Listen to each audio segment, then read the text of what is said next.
The regular season finale, the Rams host the Cardinals. It's not America's game of the week, but it is a game in America this week. That's coming up next on this crossover edition of Locked On Rams and Locked On Cardinals.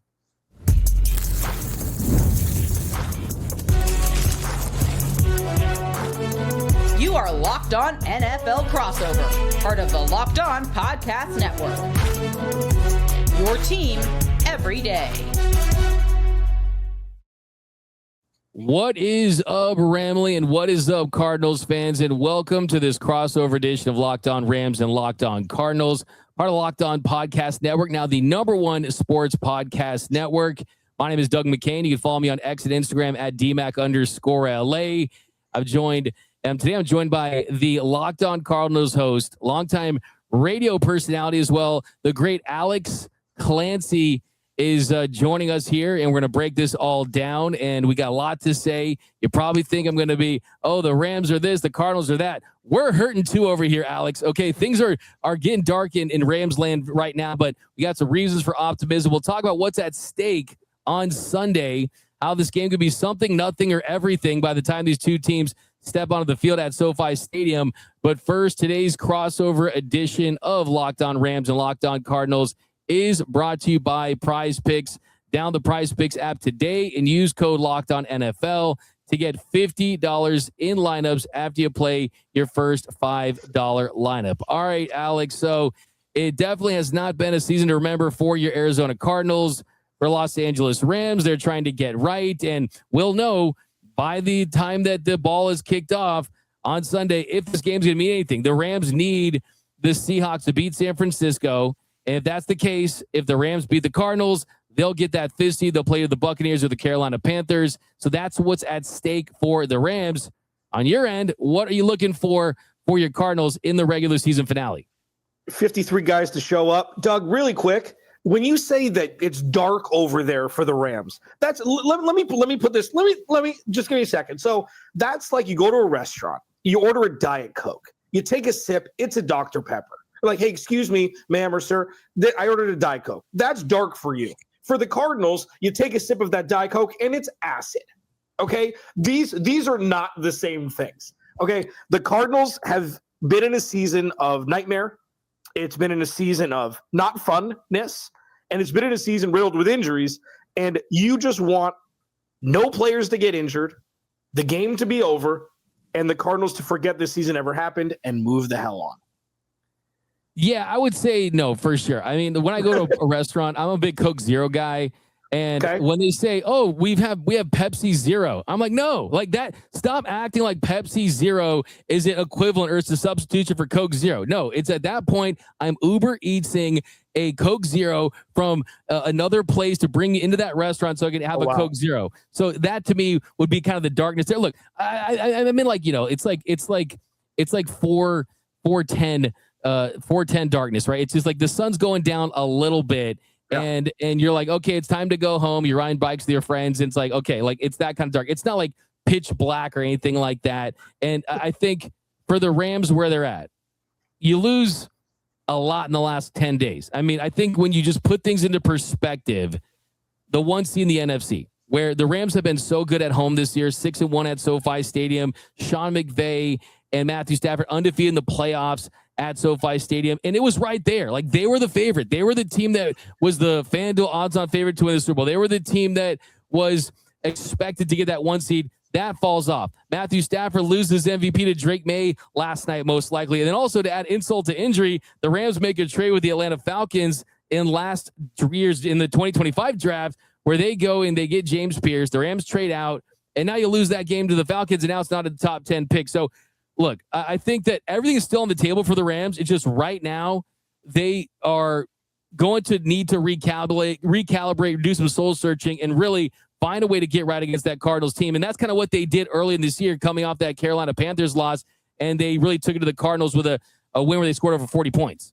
Yeah, and the Cardinals giving up 37 to the Bengals last week. If the Bengals would have kicked another field goal, that would have been, I believe, 5 games since their bye week where the Cardinals have given up at least 40 points. So I said tongue-in-cheek early on that, you're just ready for the season to be over. This is another test for Jonathan Gannon. He went on local radio earlier in the week in Phoenix and said, I'm confident I'll be back in 2026.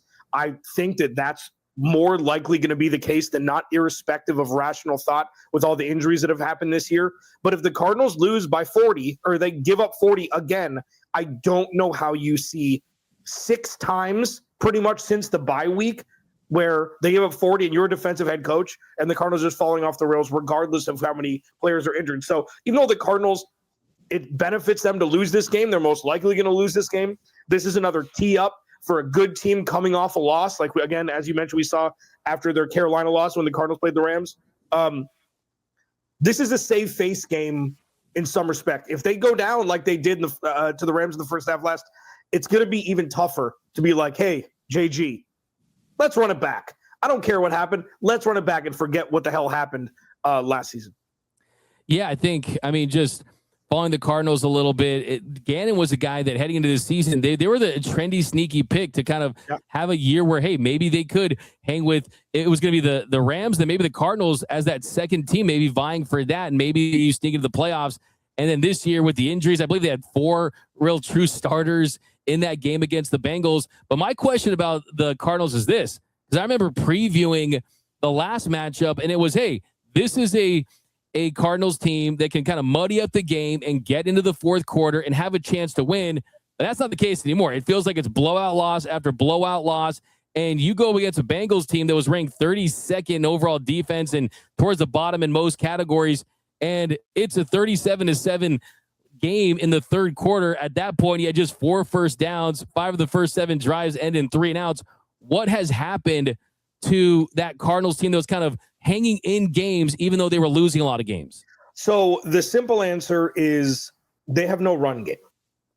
And when I say no run game, Dougie, I mean 50 yards a game, no run game. They had a little bit more the week before. They had over 120 yards and still got embarrassed. But if you don't have a run game, and everybody knows Jacoby Brissett is going to throw the ball 40 times a game, if not more, and you know that Marvin Harrison Jr. has been hurt, and it's Trey McBride and it's Michael Wilson, if you're not able to get the ball and move it down the field, those are punts, those are field flips, those are more of a tired defense and more points scored against the defense. And it's not that simple. Coaching obviously comes into it a lot, but early in the season, the Cardinals were giving up 19 points per game through the first 5 weeks, and they were 2-3 through 5 weeks after starting 2-0. Kyler Murray gets hurt. James Conner and Trey Benson have both been out since week 4 or before. So the run game, inefficient offensive line play, because they have to block in pass protection so much because they can't run the ball. But if you can run the ball, you don't have to pass pro so much, but they can't, so they have to pass pro. It's been this just revolving door of yuck on offense. Even though it's been flashy at end of game with fantasy football numbers, a lot of that stuff was in garbage time. Yeah, I mean, losing James Conner early and then just that run game has been non-existent, as you point out, for the most part.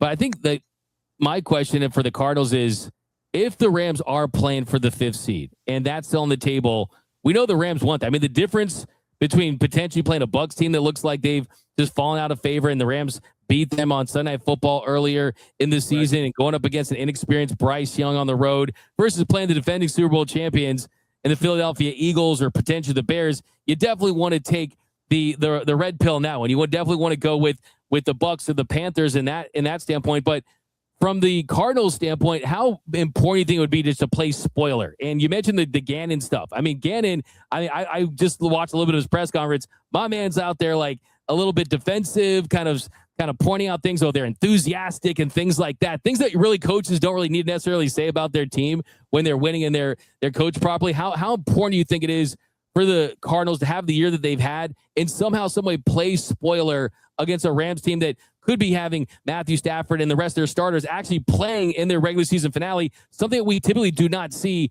under Sean McVay? There are 3 things that I see as loser mentality. 1, blaming the refs. 2, blaming injuries. And 3, being excited to play spoiler. The injuries for the Cardinals are a main plot. They're a main storyline in the plot this year, so it's not a reason, or it's not an excuse, it's a reason. I think this game, if the Cardinals can keep this game competitive, that's enough. If they win this game, cool. I don't care that they're going to pick back in the top 10 instead of top 5. It doesn't matter. It doesn't matter. They're more than one player away, and this draft isn't going to be the greatest in positions the Cardinals absolutely need. So You want the Cardinals to not be down 2 scores at halftime, and that's a win. And I'm not saying this is like a back-ended thing. The Rams, and I know that you talk about them every day, you cover them every day. It's like they're still a demonic force where it's like you don't want to play them. I don't care that they've had little dips. It was indescribable watching Monday Night Football against the Falcons when you could double dip in a rare case where a team could get a top 10 pick if they just beat a team they're better than. And I know Devontae Adams being out is a thing, but man, I don't see a path after seeing everything I've seen this year to where this game's going to be close. I just don't. We'll see. I mean, this Rams team which terrifies you. Yes. Yeah, we'll see. I mean, they're down 21-0, and I against the Atlanta Falcons. I think that this has all the makings to be a slump busting game for the Rams, and you build that momentum. You come out, and you dominate a Cardinals team, and then you get that fifth seed. All of a sudden, you're the team that everyone says they don't want to play in the NFL playoffs, right? So hopefully that is the case if you're on the Rams end. But coming up next, I'm going to tell you how the referees cost the Rams last night against the Falcons with that bad call against Tutu Atwell, the holding calls, the Puka Nacua catch. Of course, only king. That's one of 3 in Alex Clancy's master list of losers mentality. I love that. But we're going to get to the matchups, more storylines, and other reasons to feel optimistic if you're a Rams fan. That's coming up next on this crossover edition of Locked On Rams and Locked On Cardinals. Nobody knows your money goals better than you. Robinhood puts you in control of your money with tools that work as hard as you do. Locking in on every opening, beating your PR, beating it again, channel that drives your inner money. Robinhood puts you in control of your money, trade stocks and ETFs, options, futures, and crypto, all in one platform. You can build and execute your own trades from a desktop with Robinhood's Legend Advanced tools, or take advantage of the new Robinhood strategies with a tailored portfolio managed by a team of experts. You expect more from yourself. Expect more from your money. Get started today at Robinhood.com/yourmoney. Again, that's Robinhood.com/yourmoney. Your money, your move. And we are off and running here on this crossover edition of Locked On Rams and Locked On Cardinals. We got Alex Clancy, covers the Cardinals for Locked On Cardinals. And here in our second segment, Alex, the other reasons to feel optimistic if you're the Rams in this one is in the first matchup, the Rams got after Jacoby Brissett. They were pressuring him all day after just coming off a game against the Panthers where it looked like there were some issues on the defensive line. And that has been the issue for this Rams front for the last 5 or 6 games is you are not getting consistent pressure from guys like Jared Verse and Byron Young. And Kobe Turner had a really nice game against the Seahawks. But, I mean, last night, 0 sacks on Kirk Cousins. Not the biggest sack guy really to overall kind of evaluate a defense. But still, it just the lack of pressure really makes this Rams defense an elite to a good to great to elite unit to an average to, hey, I mean, downright bad over the last couple of weeks. So that's something that you're hoping can improve against the Cardinals. And that's the right team to do it because you've had success against them in the past doing just that. Yeah, and they're going to be going up against the B team on the offensive line. Paris Johnson Jr. is on season-ending IR. You're going to have rookie Josh Fryer starting at left tackle. John Gaines, who is a third year in the league, was a swing guy from UCLA. He was Zach Charbonnet's center and left guard, who he can play both, so he's playing left guard. And then right tackle, you've got Kelvin Beachum, the aging vet. I think he's 36 or 37. And then Isaiah Adams, second-year guy out of Illinois, who's below par what you want your starting right guard to be. So if there's a get-right situation, although they've played well over the last 3 weeks with their sack totals significantly lower than they were the month prior, this is the best-case scenario for the Rams front to pin their ears back and go. And you got to give credit to Jacoby Brissett, though, what he's done. And listen, it hasn't been great. They've lost a whole bunch of games, okay? But he's tasked with hey, you have to throw the ball 45 times and don't turn it over because the Cardinals, you can't win if you turn it over. And he really hasn't. It's been really fun to watch him and Trey McBride and Michael Wilson do their thing. But yeah, the matchup for me, as it always is can this offensive line hold up? Because say it with me, if you don't protect the quarterback, none of this is going to work. I've said that forever. And the Cardinals still refuse to draft an offensive lineman when they were supposed to last year. So, I mean, that's where we're at. So this could be a get-right game for the defensive front for the Rams for sure. Yeah, I mean, we could certainly go down this team should have drafted an offensive lineman when they should have taken someone else instead of a certain player. I'm looking at you, Tutu Atwell, and I'm thinking of Creed Humphrey. It's like the Simpsons meme when it says, say the line, say the line, say the line. The Rams should have drafted Creed Humphrey over Tutu Atwell, right? We could continue to go down that road. It's always frustrating for sure, especially when that, I think, is a storyline on the Rams end as well. I mean, you saw yesterday, DJ Humphries, he didn't look like an NFL player. I mean, he looked like former Arizona Cardinal. Yeah, I know. A Cardinals legend, right? And I don't know if he's a secret double agent from the Cardinals to just wreak havoc through NFC West opponents, but he was a big reason why the Rams struggled last night. And you had a couple big plays taken off the board. You had a 4th down conversion that they didn't convert because of his play. And look, I mean, you always talk about Sean McVay maybe sitting his players. I mean, that's something that he's kind of pioneered as far as the way that he's done it. It almost felt like last night, you basically had that on the offensive line. I mean, might as well have a cone, might as well have a dummy out there because Humphries was that bad. Now, will you get Alec Jackson back? That's the big question. I mean, everyone's talking about Drake May and Matthew Stafford for the MVP. It feels like Alec Jackson is the MVP of the Los Angeles Rams because, as you point out, if you can't keep your quarterback vertical, you're going to struggle, and then you're going to throw that game plan in the trash. And I think the same goes for the Rams. I mean, you need to find a way to get a rhythm in the trenches. And this struggle that the Rams have been on, they've lost the battles in the trenches on both sides of the football, quite frankly. And I think that that's something that's going to hopefully motivate the Rams in this one is, as I pointed out, I mean, just looking back, they pressured Brissett 24 times. It's a 48% pressure rate. That's their highest pressure rate since that game, since week 4, right? So this is the game to do it. And then if you can't do it, especially if you're playing with your starters in this game, then the red flags just continue to get even brighter, and it's a major concern. I think another thing too is just kind of what is the state of kind of the Cardinals, like players, like the Marvin Harrison Jr. I think he's dealing with a heel injury, right? So is he at 100%? No, and his injury from last week was on the other foot. So he had a heel injury that he missed a couple weeks, and this one is for another foot. I don't know why he was playing last week. I don't think it doesn't make a whole lot of sense because we saw, I mean, even a couple weeks ago, Walter Nolan and Garrett Williams both go down on season-ending IR in the same game, and those are significant injuries, one an Achilles and one a knee that could sideline them for months of next season. So if Marv is anywhere close to not healthy, sit him. I don't understand why he was out there. But yeah, I mean, by and large, you're going to be looking at the B squad, the practice squad for the Arizona Cardinals on Sunday, save Trey McBride and Michael Wilson. I do want to ask you this because we've talked a lot about this. These teams know each other very well. There's one huge delineation between the Cardinals and the Rams with their offensive line play is the pedigree of where these offensive linemen were taken when started. Fifth rounder, fourth rounder, undrafted. Why is the Rams offensive line so good?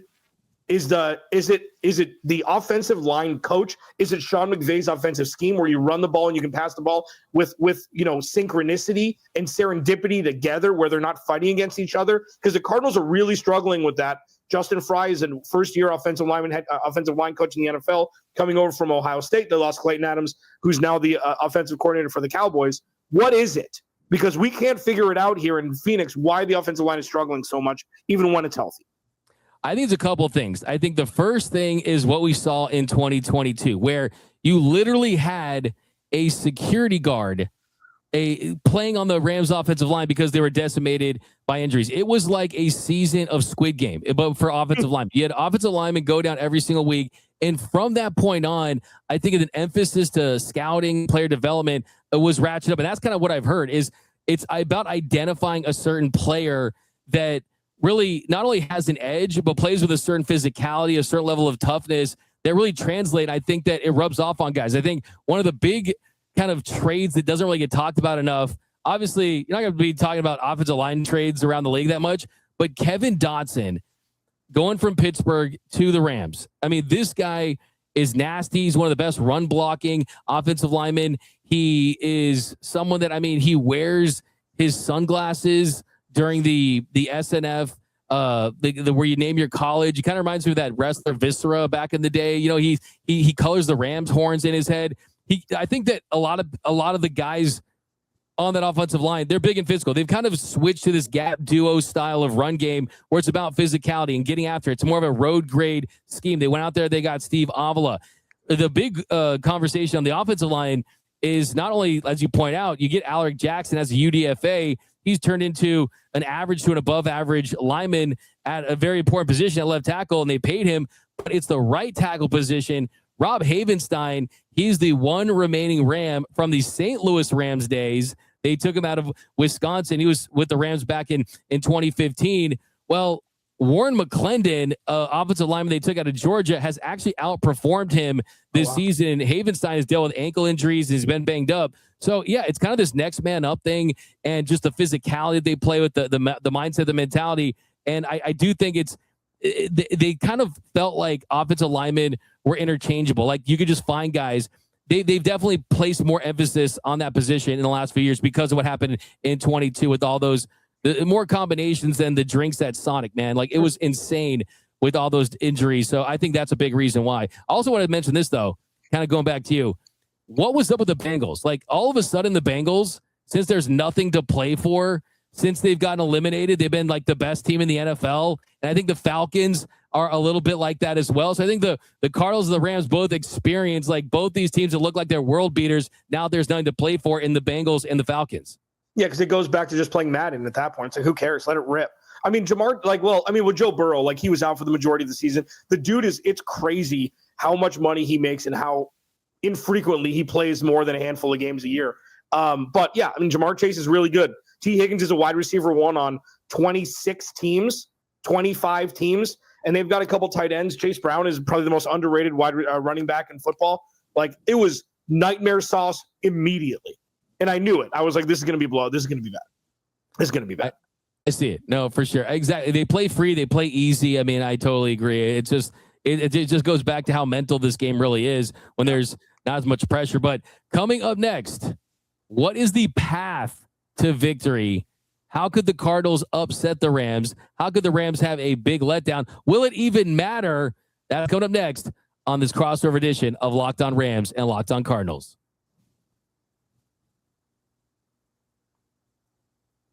This episode is brought to you by Prize Picks. Whether you're starting a new routine or jumping into player projections for the first time, trying something new can feel like a challenge. But with Prize Picks, it always feels good to be right. With high-pressure football matchups every weekend and elite hoops action almost every night, the action never slows down, and Prize Picks lets you stay in control. Prize Picks is the daily fantasy app that makes watching sports even more exciting by letting you build lineups based on player projections. No drafts, no waiting, just pick more or less and play your way. Getting started on Prize Picks was quick, it was easy, it was simple, and the app is super easy to navigate. That's what I love about it. It's also made watching games more engaging, especially when following individual player performances. I love the flexibility with options like Flex Play, where you can still get paid even if one pick misses. The new early payouts feature is a game changer too. If a player starts to get hot, you can cash out even before the game ends. Download the Prize Picks app today and use code LOCKEDONNFL to get $50 in lineups after you play your first $5 lineup. That's code LOCKEDONNFL to get $50 in lineups after your first $5 lineup. Prize Picks. It's good to be right. And welcome back to this crossover edition of Locked On Rams and Locked On Cardinals. And here in our third segment, I'm not going to ask you for a pick or a score prediction. I know that's why your listeners and your viewers probably tune into the Friday episode. You get paid the big bucks for that. Not even ready to throw out a score prediction because we don't even really know exactly what the stipulation is going to be on this game. Right. But as far as path to victory, I look at guys like Christian McBride. I look like guys like Jacoby Brissett. I look at, as you point out in the last segment, if this Cardinals offense can play free and easy, play spoiler, put up some points against this Rams defense, and then the Rams are actually playing for something, actually playing for the 5 seed, they're playing with all the pressure, and the Cardinals are just playing to play spoiler. I think that feels like it's the path to victory for Arizona. Yeah, it's got to be the Carolina Panthers model. It's got to be long, broken play touchdowns like the swing pass. I think it was to Chuba Hubbard for 50. So there's that, and then Matthew Stafford throwing a pick 6. I think he threw a pick 6 in that game.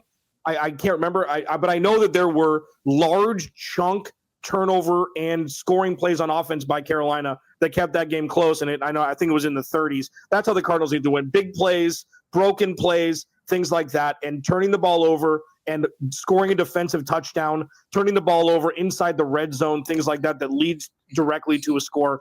That's how this game stays close.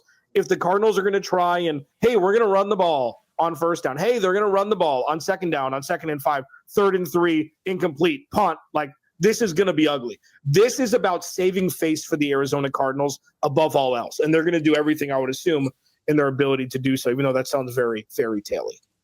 Yeah, I think if on the Rams end, the interesting thing could be, too, on top of, if the Seattle Seahawks do the Rams a favor and beat the 49ers in the NFC West championship game on Saturday night, which should be on Sunday night, instead they're giving us the Steelers versus the Ravens, but it's a whole other story. The fact that if that was the case, right, if that was a Sunday night, the Rams would just be playing all their guys for most of the game. Right. And Sean McVay has already stated that he is going to be playing his guys because of the quality of football that they've been delivering of late. So the question would be, if the 49ers do win and the Rams have essentially nothing to play for and they're locked into that 6th seed, and you really see Matthew Stafford out there, how many series is that going to really be for? How many series will Puka Nacua actually play? Because I know that it was a little bit of an emotional press conference for Sean McVay. He was noticeably irritated. He's like, you got to be key and critical. We got to go out there.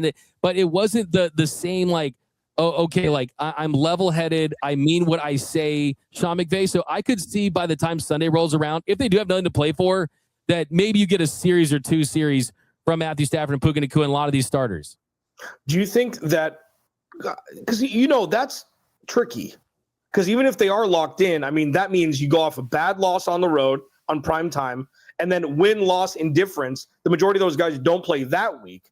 I mean, the last thing you want is a full-blown bye week before you go on the road to play Philly or Chicago. So I know that he doesn't play anybody in the preseason. I know all that stuff. I know he's made it fun and sexy to not do that, but would you above all else, do you want to see Stafford out there at least the first half? It's tricky for sure, and they definitely need to find a rhythm. I mean, at this point, if you look at the way the narrative has shifted on Drake May, and he threw 5 touchdowns against the Jets, even though he threw for less than 200 yards against the Bills, and it's quickly gone into his favor. It's not like he's padding his resume for an MVP at that point. I think the other thing, too, would be for me is, if guys like Devontae Adams, Quentin Lake, Alec Jackson, Kevin Dotson aren't playing, it's like you're not playing with your full team that you're going to see in the playoffs the next couple of weeks anyway. And if Matthew Stafford takes one shot to that back, season's over. If Puka Nacua's shoulder gets a concussion, season's over. I mean, I think at that point you have to veer on the side of caution. I do trust this Rams team too. They are a team that likes to play with their food for sure. There's no doubt about it. But when the lights are bright and there's things to play for, and you're on national TV, and there's kind of, I think, this us against the world mentality where a lot of people have jumped off the bandwagon. I still trust this Rams team against most teams in the NFL. And I think that even the teams where they might not be favored against right now, like the Eagles, it feels like that's a 4th quarter game. And in the playoffs, I would never call it a crapshoot, right? But in the playoffs, I mean, what more could you ask for? But it's definitely, I don't think there's a right answer. I think only Sean McVay knows. I think in a perfect world for me would be this, Alex. It would be that the 5 seed is on the table. And because of that, they have to play a full 4 quarters to get that. And they do it with some turnovers, getting pressure, getting home. And look, I mean, who knows? I mean, we've seen wild stuff in the NFL. The Cardinals might just roll out of bed and say, hey, let's do this today and let's make a game out of this one. And then the Rams win, hopefully by double digits, but you're feeling good. You got the 5 seed. And you're just winning a football game. I mean, that Seahawks loss, I mean, I wake up at 3:30 in the morning in a cold sweat staring at the fan. I'm just like, that's the worst loss I could think of in the regular season. And I've seen every Rams game since they come back from LA. So it's that just to get over that loss with any win against any team, I think is going to be meaningful. It's just to have a happy flight to wherever they're going, to feel good in that locker room, right? Yeah, I know. And it's the Cardinals, and it sucks that this is, like, I'm not even joking. This isn't even a green ribbon thing. It's like, don't embarrass yourself. And that's not challenging them to do that so they can be laughed at. Like, I don't make a mockery of any of this. I don't think this has been a terrible year, win-loss. It's been a terrible year between the lines. But if the Cardinals can save face, that'll be enough. And I know it's defeatist mentality, but yeah, the Cardinals have been defeated, and they pretty much were since week 10. So I just don't want anybody to get hurt. I would love to see Trey McBride not play. Of course, he's going to play. He's an absolute demon child. Love to see Michael Wilson get to 1,000 yards receiving, which is something nobody expected because he wasn't getting the opportunity. So it's a different plight for the Cardinals than it is for the Rams on Sunday, and that's fine. It's fine. It sucks, and it's fine. Yeah, and honestly, just as a football fan, as an NFL fan, got to ask about Kyler Murray. I mean, I really do. Yeah. I find that pretty fascinating. It's kind of a unmovable contract. I mean, not in the best position to draft a quarterback. I mean, so Justin Fields starting quarterback for the Cardinals. I don't know. I mean, what are your thoughts? I mean, what are your initial thoughts on just the offseason of Kyler Murray and what that's going to look like? It's going to be fascinating. I think there's definitely going to be a market. I don't understand why people think there isn't.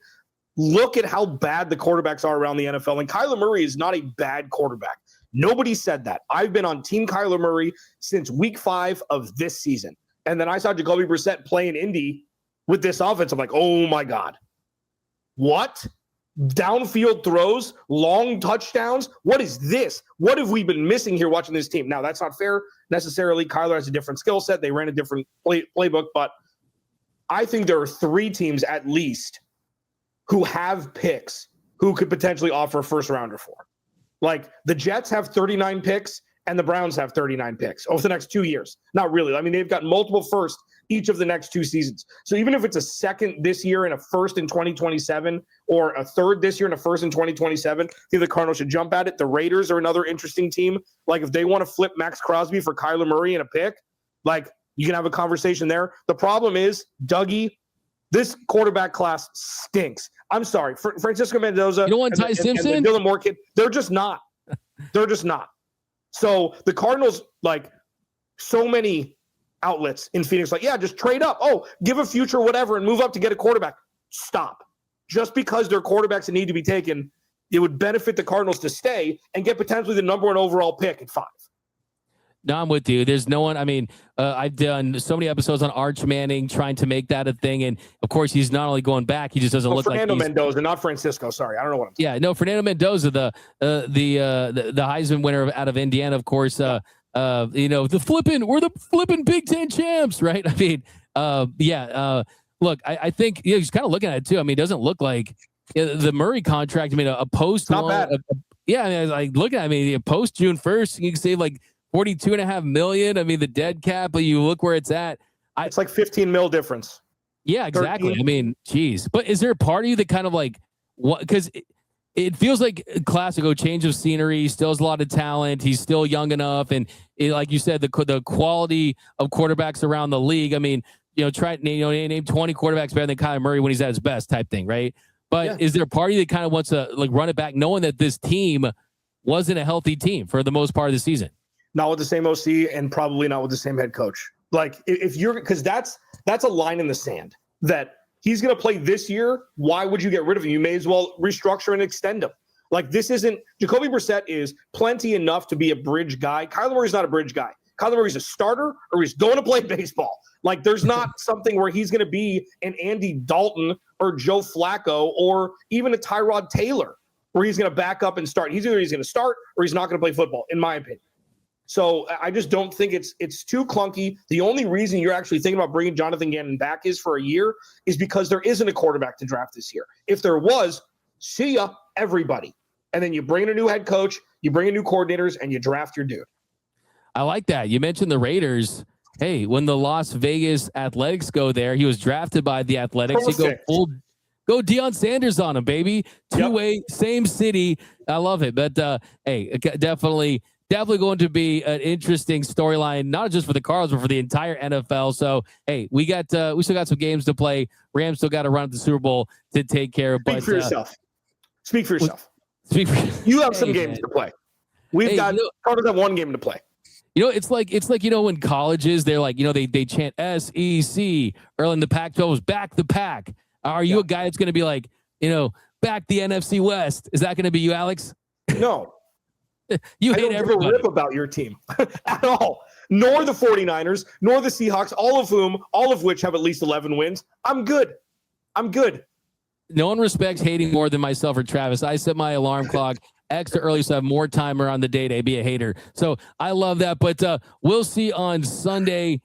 what the game means. Either way, we'll be here to break it all down on Locked On Rams and Locked On Cardinals. Go follow Alex Clancy. Hey, all football fans, definitely give that a listen because it's going to be a juicy subtopic this offseason. So we'll talk to you guys after the game Sunday for the postcast as well. My name is Doug McCain. You can follow me on X and Instagram at DMAC_LA. And it's whose house and what's the Cardinals saying again? Rise up. Rise up. Whose house and rise up. Hopefully the Rams rise up at SoFi Stadium and get that fist seat. But that's going to do it. And see you guys next time.